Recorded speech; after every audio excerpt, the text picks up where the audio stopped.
fourth graders, for English today, you're going to be doing pages 247 to 248. And we're going to be looking at comparing with using the words more and most.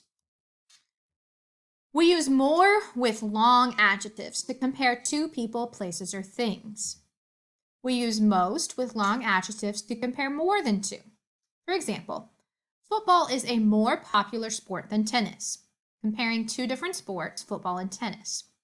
Now, it wouldn't make any sense for us to say football is popular sport than tennis. I can't even get it out.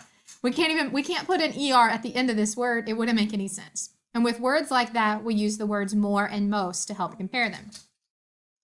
Basketball is the most popular sport in our school. I don't know if that's really true, but it's a good sample sentence. So we wouldn't say popularist. We would say most popular. We use more with longer adverbs and adverbs that end in ly to compare to. We use most when you're comparing more than two. He places the glass bottles in the box more carefully than he placed the plastic bottles. Comparing two things using the word more, because we wouldn't say carefuler or carefulerist. That wouldn't make sense. Carefully, more carefully. So if it ends in ly, we use more most. And then if it's just a longer weird word, we use more or most. So for on our page today, we're going to fill in the circle next to the correct answer. So camels are probably the most famous of all desert animals. Camels are probably the more famous of all desert animals. For this one, we're asking, are we comparing two things or more than two things? Because we use more with two things, most with more than two things. So camel is an animal. Are we comparing two animals or more than two animals? Well, I definitely think it's more than two because all of the desert animals is going to be more than two. So we use most. So we're going to fill in the circle for the first one. Camels are probably the most popular of all desert animals. The Bactrian camel has larger humps than the dromedary camel. Or does it have more larger humps? Has larger humps or more larger humps? Well, we don't need to use more if we have an ER, so we're just going to fill in the blank for the first one. Number 3, camels are the more useful way to carry heavy loads in the deserts, or camels are the most useful way to carry heavy loads in the deserts. That one is definitely the second one, the most useful way, because it's comparing lots of different ways, not just two specific ways. Number 4, we need to write the correct adjective or adverb form for the word in parentheses. So the first word is skillful. So we need to decide, do we use skillfuler or skillfulist, or do we use more skillful or most skillful? Camels are the blank than horses at surviving in the desert. Camels are more skillful than horses at surviving in the desert. Number 5, we have fast.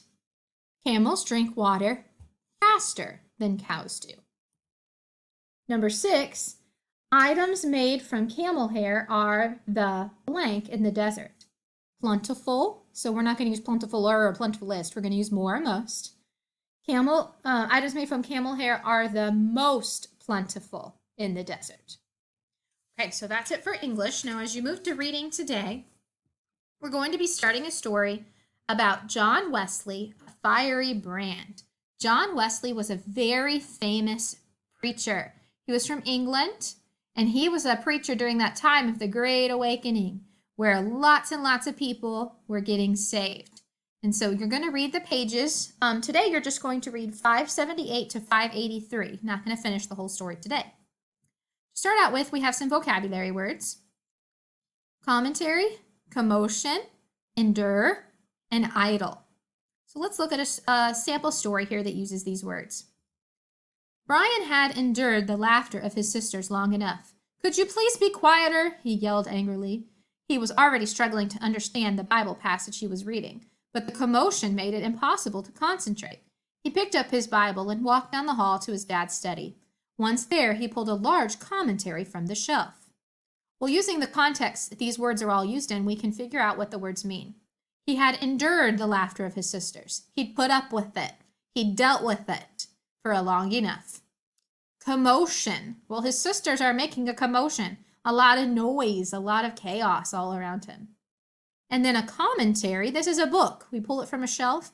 A commentary is used to explain what the Bible means. Different people can look through the Bible, read the verses, and write down explanations, and we call that type of book a commentary.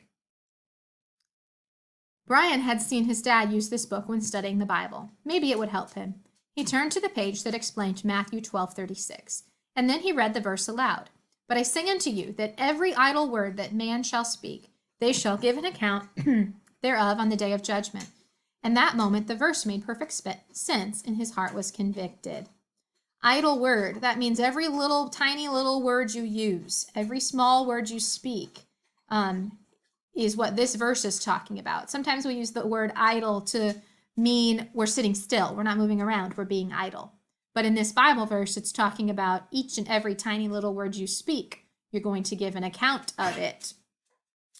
So how should Brian respond to God in this moment when he's feeling conviction? Well, we know from John 1:9 that if he confesses his sin, God is faithful to forgive him his sin. So he should pray and talk to God about his sin. Now, the story you're reading today is a biography. And remember, a biography is the story of a person's life, but it's been written by another person. So John Wesley didn't write this himself. Somebody wrote it about him. The big idea is that God orders the events of life to lead people to himself. And as you read today's story, you're going to see how events in John Wesley's childhood really shaped who he became as an adult and how he ministered to people and how God was working in his life at a very young age. In this story, you're going to be looking at cause and effect. So if you'll look at page 576, we can see that recognizing cause and effect relationships can help you sequence a story. It means it can help you understand the order of the story. So it says, read the example from Gifted Hands. So we see, Ben does not do well in school. Ben believes he is dumb. So Sonia limits Ben's TV time and has him write 2 book reports each week.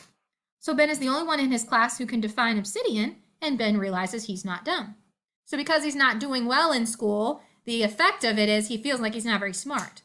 But when his mom helps him, has him start doing those book reports, then he's able to give a definition for a hard word, and he realizes he's not dumb. He's actually very smart. So cause and effect, you're looking at how one thing and what effect it has on another thing. So after you read these pages, you're going to read 579 to 583, and you're going to look for ways that different events affect John Wesley's life.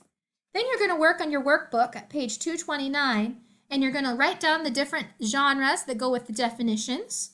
And then you're going to look at some causes and some effects, and you're going to match them together. Then on the back, you're going to number. It says number the quotations in the order that they were said in the story. So you want to match those up in the order that they happened. And then you're going to look at page 582 and the Bible verse to answer the questions. And then you're going to write some synonyms for those words that we went over in the vocabulary section. Basically, you're writing what the word means, just giving me one other word that means the same thing. Now, after you're done with that and you move on to spelling, we're starting list 29 this week on page 114. And you're going to do some word sorting today. These words have suffixes and prefixes. Remember, a suffix comes at the end of the word to add and change the meaning a little bit. And a prefix comes at the beginning of a word. So for your word sort, you've got to put the base word plus the suffix. So the words that just have a suffix, you write them there. Then it says prefix plus base word. So the ones that just have a prefix, you put them there. And then there's a bunch of words that have a prefix and a suffix, something at the beginning and the end. And you write those in the third list. Then write your challenge words down on the list below. Okay, hope this helps you. I'll see you soon.